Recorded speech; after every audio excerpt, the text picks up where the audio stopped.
Let me show you a sophisticated use of Excel VBA form.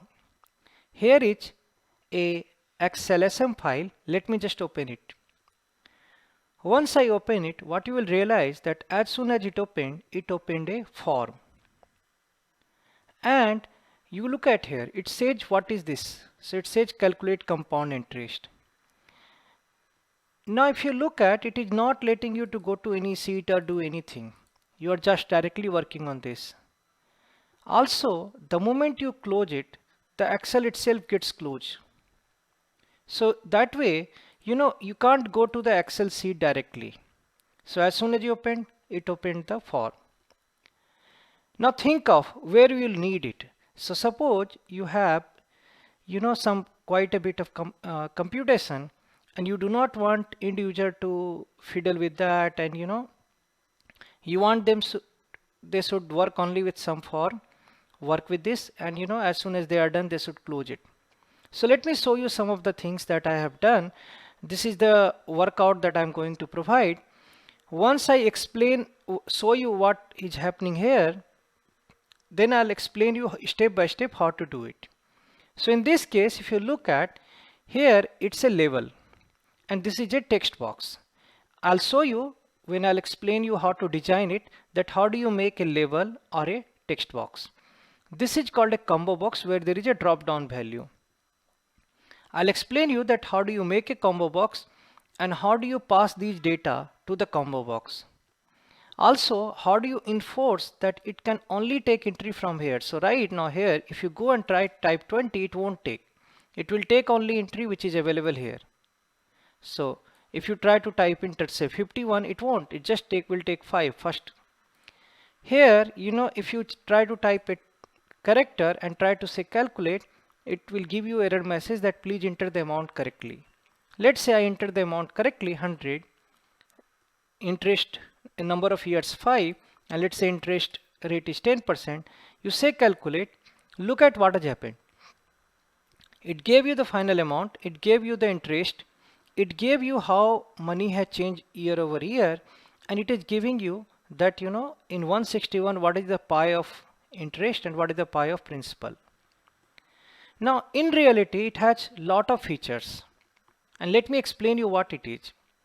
So this is just I have created so that I can help you to explain you these things properly.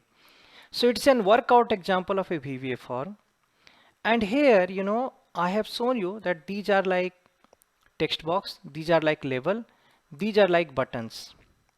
What is opening here is a form, and this whole thing is nothing but a form.